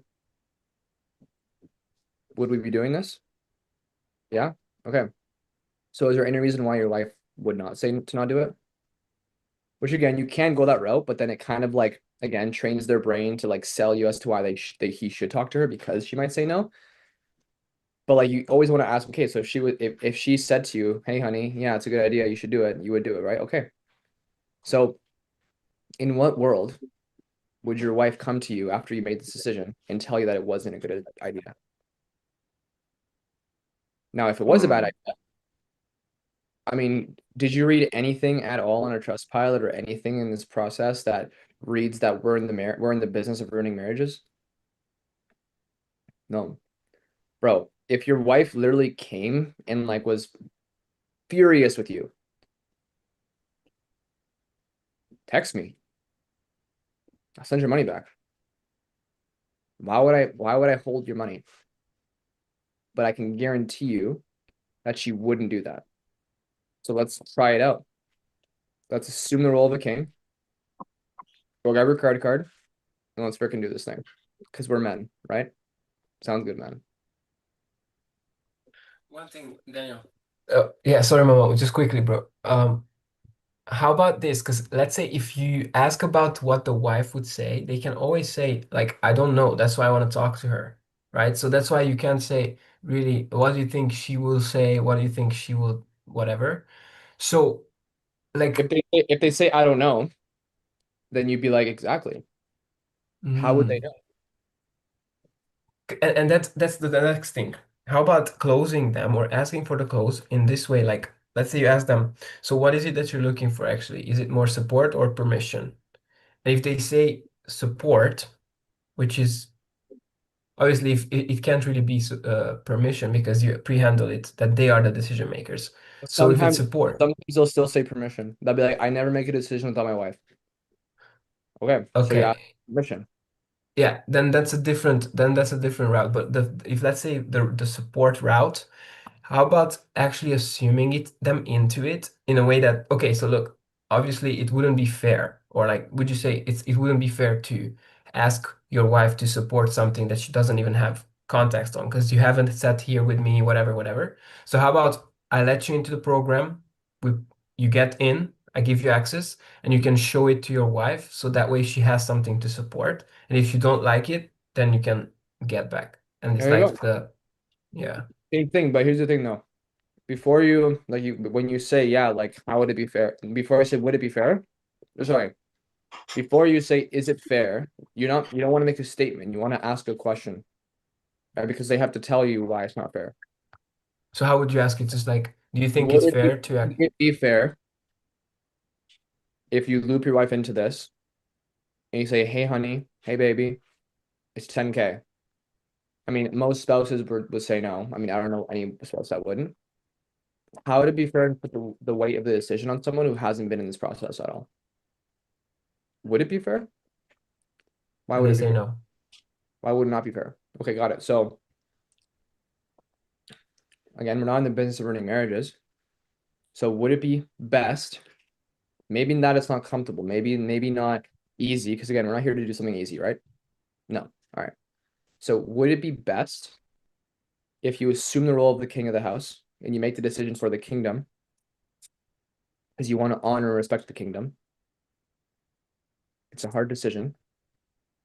Would it be best if you did that and you had all the resources and information so that you can present it to your kingdom? So that there is something to support on. Like, would that be fair? Okay. Grab a card and let's do it. Right. Again, you're asking questions, you're doing solicitation statements, you're having them tell you why it makes sense. Because you need to program their brain. Yeah, exactly. Like Andrew is doing that right now. All right. If baby. I see Daniel, I see Take my my I card. see my turtlenecks. I see my turtlenecks are rubbing off on you. Oh, like this, Yeah. rubbing on me. Yeah. And I also see that the wired headphones rubbing off on you. When you first met me, you were wearing Bluetooth. No. It's influence, guys. You Influence. also got your hair before a long time ago, bro. He already Yeah. predicted who you were before. Yeah. Yeah, exactly. If you put me and him in the same room, I mean, they wouldn't even tell they're different people. What Yeah, man. they would tell is my BDE. Okay. Big dick. Yeah. Nah, bro, they'll feel it. Wait, They'll feel it from me as well. pause, yo. Sheesh, pause. Pause, bro. Yeah. So that's basically today's lesson. Again, we're gonna go deeper and deeper into this. Like what I want to do, because we're what's so funny, Andrew? He said deeper. I don't know why, but Okay, bro. This guy's pushing 40 and he's laughing at that. I'm just joking. Okay. So every day at 1 p.m. EST, we're not doing 5 p.m.s anymore. We're doing 1 p.m.'s EST every day, and we're doing 5. Look at Momo. He got the jersey on. He's ready to go. He's ready to get on the pitch, right? So 1 p.m. every single day. Role plays inner circle, right? And we're gonna just practice objection handling. And you guys are gonna try to not get closed by me. And then we're gonna reverse roles, and I'm gonna be like, dude, that was horrible. Here's what I would do instead. Right? Because you guys can't be scared to confront people. You got to get rid of that programming. Andrew, you weren't there, but again, it's like we're programmed to not confront because that's how humans are. It dates back to millions of years. So every day at 1 p.m. EST, and then we obviously have these live streams that are totally optional, but they basically turned into freaking group coaching calls at this point. So whatever you guys want. I'm doing this. I'm doing these calls that are optional. Like I don't even have to be doing these calls. I'm doing it because I'm live streaming it. I'm making content out of it. So if you guys want to join these calls, 5 p.m. EST every single day. And if you're watching this on YouTube, there's a link in the description if you want to get some BDE. Okay. So that's basically it, guys. I have to jump in 5 minutes, so you guys have me for 5 minutes. Momo had a question. Yeah, it pretty much got answered. I was gonna say, like, in the discovery, wouldn't you make sure that you'd ask him, like, are you the decision maker? Oh, you answered it already. Yeah, bro. You went from Mohamed Salah to Lionel Messi in 1 hour. That's what happens when you do trainings with me. You upgrade. It's crazy, bro. I went from roadman to To playing on ready. went from person in the road stands. man to man them. You went Yeah, from went person from you went from Wagwan. person in the stands to man in the arena. I swear, that's the influence, boys. Jesus Christ. Hopefully, yeah. Like, I have a question, So man. what's the name? So, no, I have a question. I know we've done a lot of discovery, like we've done a lot of role plays. However, I don't think we've kind of seen like a high level sketch the same we saw with the objection handling. Even though it's kind of straightforward, but I think again it's going to be it's because you can't um, do it. Because discovery is very random. Objections are calculated.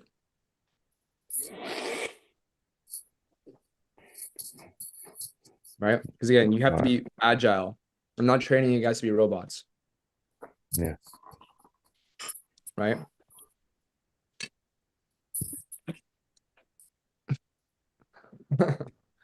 Yeah. So you said discovery is random and objection handling is calculated. It's calculated because again, the human brain always responds to training. It's like a dog. When they get trained, it's like, come here. And then you go, sit, right? And they sit, and then you give them a treat. All right, it's the same thing. We're literally dogs. We're all dogs. Now, Yeah, dog. one thing I want to share, one thing I want to share with you is everybody has a different closing style, right? You don't have to always be like, Daniel Salinas, like calm, like Giga Chad. Like you don't have to always have daddy energy and be calm. I know some closers that are literally roadmen. Like they literally they're they're so straightforward and they actually close. You have to unconditionally be yourself. I was just gonna ask you, can I just can we just be ourselves, our own style, our Yeah, own like I that's wanna how like you fake it, you know? best. That's how you close the best, right? Like for Hamza, like Like he my might start guy, out, like my guy, run it right now, run it. Yeah. So listen, go grab your card, innit? And let's get you started, man. Stop acting the bollocks. yeah, like You you know, just Yo, because people yourself. can yo, see through it, broski. you know? They can Listen, see listen, it. listen. You be yourself, but you just get better at your tonality and your speech and no filler words, pausing, intensity dial, but you're unconditionally yourself because if you're unconditionally yourself, then that means you're also the type of guy to not be overweight, to not Yeah. think on decisions, to take the action, to not eat the cookie. You embody who they want to be. It's influence. Selling is because they like you and they want to be like you. Right? Yeah, right. Heart posture. Back Yeah. again. Mind, body, and soul. It has to all in line. You know what? Hey, yeah, like I'm not saying like you all have to be like Giga Chads and like be super handsome on your calls because you have guys that are not that handsome, but think about it like this. Like Kung Fu Panda, right? Everybody was trying to go through the what was it? What was it? Dragon Scroll? Yeah. They're trying to get the Dragon Scroll. Like all the Tai Lung, the beast mode guy who like came in and like fucked everybody up and like he wanted the Dragon Scroll. And then some fat panda came through and got it and he opened it and there was nothing except just a reflection of himself. And he just unconditionally became himself and he didn't change for anybody. And that's what made him qualified for the Dragon Scroll. Right? So you don't have to change yourself, but you do have to like upgrade yourself because again, just like Po, like the panda, he had to train, he had to learn kung fu, right? But he still was fat. Like that was his fighting style, right? So it's like, he used his belly or like he used his weight to crush people. Like he was unconditionally himself. But I mean, like, yeah. And I mean, he got a little bit leaner, he got a little bit skinnier, right? But it's not saying like you guys have to just be like you have to be the best version of yourself, but it's in the word, the best version of yourself. Not the best version of Daniel. No, it's the best version of Andrew, the best version of Hamza, the best version of Momo. Right? Because only you can dictate your best version, not anybody else. Like everyone's different. Does that make sense? Like that's how 100%. that's how you became Super Saiyan, Momo. Like you literally took off your jacket because it was going crazy, and then you became messy. I was getting heated, bro. I was like, this guy's putting the sun on us directly, man. Literally. Well, yeah, we're learning a lot, man. A Like lot. you guys are gonna be like, well, I want to say like savages or killers because it's like a wrong connotation, but you guys are gonna be really good at closing. Like you're gonna get on a call, you're gonna get on a team, and people are gonna feel your professionalism, and they're gonna feel that you're like trained, like you're like a secret agent. Like that's exactly how I felt when I was on Alex Eubank's team. I came in, everybody had minimal training, and my sales manager looked at me and he's like, "Bro, like you don't gotta be in this meeting. Like, what are you doing? Like, go go close someone. Like you just feel they feel your aura, right? But it's again, it's just like, yeah, it's when Tate walks into a room, like everybody knows who that guy is, right? Because of the presence, the aura, the skill set, you know? Yo, Daniel, I know you want to jump off, but I need to ask this question this quickly. No, I don't want to jump off. I need to jump off. Yeah, Yeah, but go, hurry up.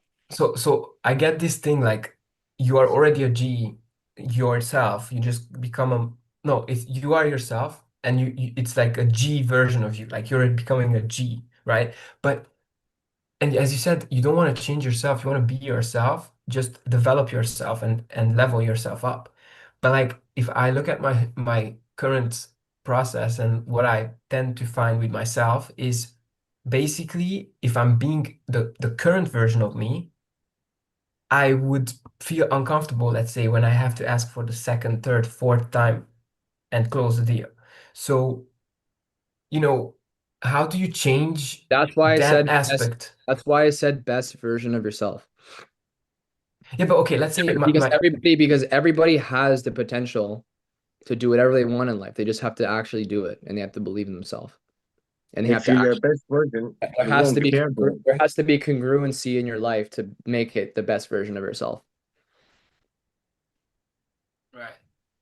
So the best version of myself is just confident in asking for money and has a better relationship with money. Because let's say the previous version was tying, let's say, negative emotions to like asking for it because like, oh my God, that's like whatever. Because that's like sneaky stuff. So You because gotta we love also yourself, bro. we also because you also say you want to kill your old self to have the new one born. Exactly. Yeah, what you said, bro. Yeah. Yeah. Okay, hold on. We'll just pause it right here. Actually, Muhammad can stay